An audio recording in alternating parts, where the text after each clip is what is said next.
ይሄ መጽሐፍ እኛ ላሳተምነው የአንዲት ታዋቂ ቤተክርስቲያን የእምነት መግለጫ ነው። ገጽ 99 በጌታችን በኢየሱስ ክርስቶስ ወደዚህ ወጣና አብረን ዋጋ እንክፈል።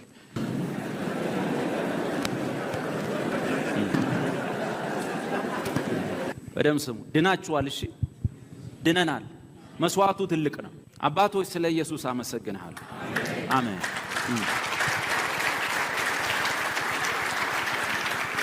ዋስትና የሚለው ዋስትና በጌታችን በኢየሱስ ክርስቶስ ያገኘነው ድነት ኃጢአት ብንሰራ የሚጠፋ አይደለም።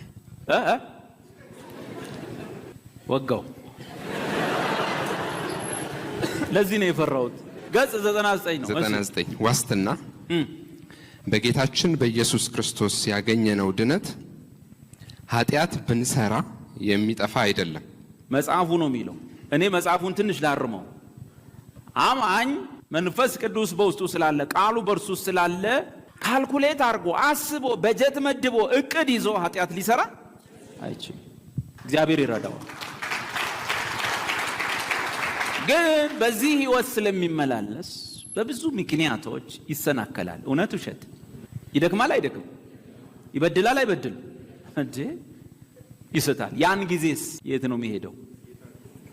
ጎሽ ፓስተር ጌታ ጋር ይሰማል።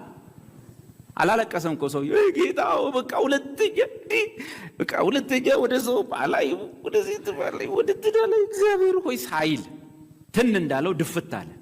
ወይም ከአንድ ሰው ጋር እየተጣላ ያለ ኧረ በኢየሱስ ስም እኔ ምናምን እያለ ትን ብሎት ድፍት አለ። ሳያለቅስ ቸርች መጥቶ እየየ ሳይል ማረኝ ሳይል የኢትዮጵያን ባንዲራ ይዞ ሳያለቅስ አሁን ባንዲራ ይዘን ሁሉ እስከ ማልቀስ ደርሰናል። ነገር ግን ሰውየው ወንድማችን ረረረረ በኢየሱስ ስም እያለ እንዲህ እየተደራረ አንዳንድ ሰዎች ምሳሌ ስሰጥ ተጠንቀቅ ይሉኛል። እነሱ ግን ምሳሌ አይሰጡ። እስኪ ሰጡ ድረስ እኔ እሰጣለሁ። እና ያልክ እያለ ብትል አትጠራጠር። ራስን ጌታ ጋር ነው የምታገኘው። እንዲህ እንዳልክ ሳይሆን እጅን አውርደህ ጌታ ጋር ነው የምትገኘው። እሺ ይህ ማለት ስሙት። ይህ ማለት ኃጢአት ለመስራት ፈቃድ መስጠታችን አይደለም። ዋው! በዮሐንስ ወንጌል ምዕራፍ 3 ቁጥር 16 ላይ አማኝ ቢደክምም አይጠፋም ሲባል ሮጠው ሰዎች ምን ስለሚሉ ነው? እንዴ ኃጢአት ስሩ ማለት ነው ስለሚሉ እነሱም ደፍነዋታል። ምን ብለዋል? በኢየሱስ ክርስቶስ ያገኘነው ድነት ኃጢአት ብንሰራ የሚጠፋ አይደለም ይሉና ይህ ማለት ኃጢአት ለመስራት ፈቃድ መስጠታችን አይደለም ብለዋል። ጥሩ ነው። ቀጥለው በዮሐንስ ወንጌል ምዕራፍ 3 16 ላይ እንዲህ ይላል፣ በእርሱ የሚያምን ሁሉ የዘላለም ሕይወት እንዲኖረው እንጂ እንዳይጠፋ እግዚአብሔር አንድያ ልጁን እስኪሰጥ ድረስ ዓለሙን እንዲሁ ወዷልና።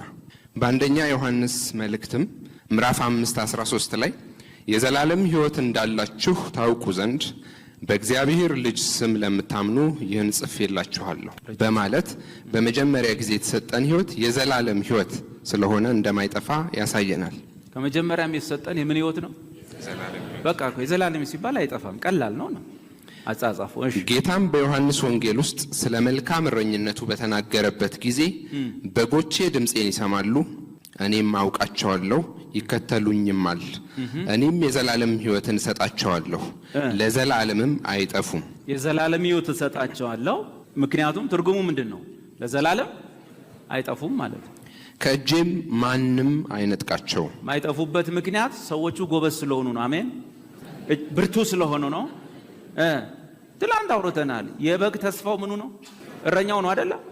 ወፍራም በግ ምንም ጥቅም የለውም ብለናል። አንድ በግ ፓስተር ቢሆን ሲኒየር ፕሮፌት ቢሆን ምናምን ሌሎቹም በጎች ማስጣል ይችላል? አይችልም። የበግ ተስፋው ማን ነው? እረኛው ነው ብለናል አይደል? ቴዎሎጂ አሁን ብንበጣጥስ ብንል በግ መሆናችንን አንርሳ። ኢየሱስ እስካሁን ይመጣና አንተ 3 ዲግሪ ከሰራ በኋላ ምን ይላል? እኔ መልካም እረኛ ነኝ ይላል። አንተ ምንድነህ ሊልህ ነው? በግ ነህ ሊልህ ነው። አሁንም ራስን ማስጣል ማትችል ነው። ስለዚህ ኢየሱስ ምን አለ? በጎቼ ድምፄን ይሰማሉ፣ ይከተሉኛል፣ እኔም የዘላለምን ሕይወት እሰጣቸዋለሁ፣ ለዘላለምም ከቶ አይጠፉም። ቢኮዝ ከኔም እጅ ማንም አይነጥቃቸውም። ማንም አይነጥቃቸውም። ከአባቴም እጅ ከኔም እጅ ማንም አይነጥቃቸውም። እስቲ ኮንፌስ እናርጋ። ከአብና ከወልድ እጅ ላይ